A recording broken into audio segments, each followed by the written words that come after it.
Hello everybody, this is William Amzalag and I want to welcome you into our fourth episode of Jeunesse Longevity TV. Jeunesse, we are redefining youth.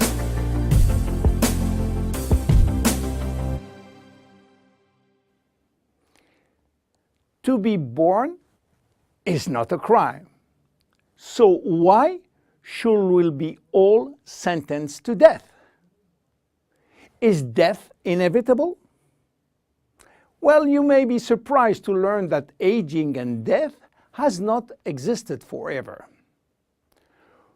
4.5 billion years ago, a single cell came into existence. This single cell did not age. It had the capacity to divide indefinitely. But 3 billion years after, some of the cells started to form organisms such as worms, fish, and finally humans. However, the cells were aging, and their ability to reproduce indefinitely came to an end.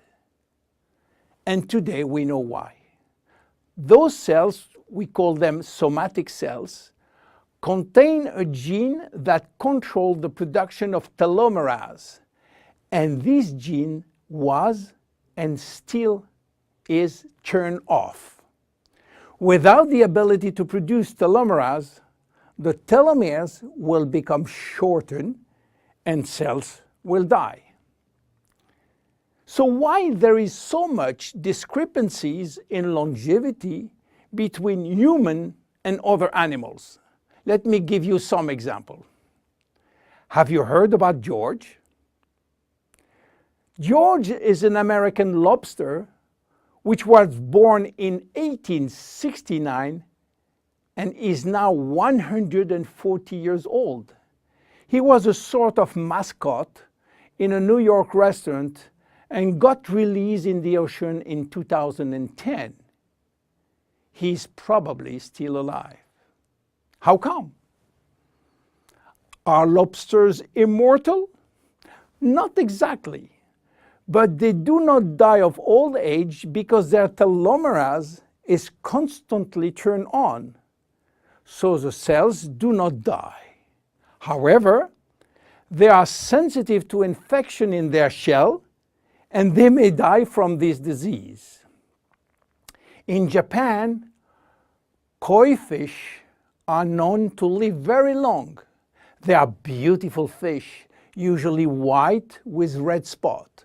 Some have been given names, and the most famous fish, Hanako, who died in July 1977, was 226 years old.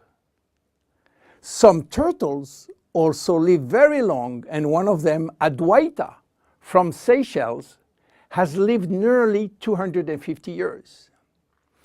There are even some species which has indefinite longevity, like the bacteria called Arthrobacter, who can be dormant for thousands of years and suddenly wake up. Hydra is the most unique species defying death. When part of his body is cut off, the body regenerates in 2 or 3 days. Hydra will be potentially immortal because it contains stem cells.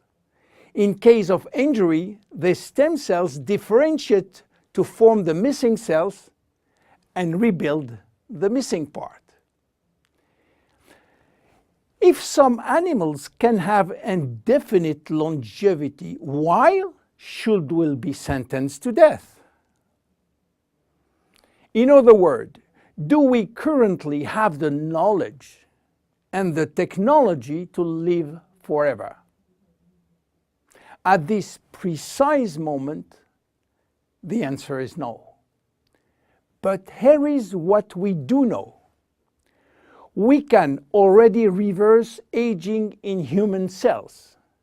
What we don't know for sure is whether we can reverse aging in you or in me. we can drastically slow down diseases and the aging process far more than people realize. But we don't have yet the magic bullet to extend forever human life. So what it will take to keep us alive long enough? In Jeunesse, our generation young believe that we can live enough to live forever, which means that we design temporary solutions as DNA repair, telomerase activation, and stem cell support in order to still be here and still around to benefit from another Nobel Prize scientist, which may give us another solution for the next 20 years. That will give us time to wait for the next discovery, and so on. Yes, immortality is just around the corner. My name is William Amzalag, and I am Generation Young. See you at the next episode. Thank you. Jeunesse. We are redefining youth.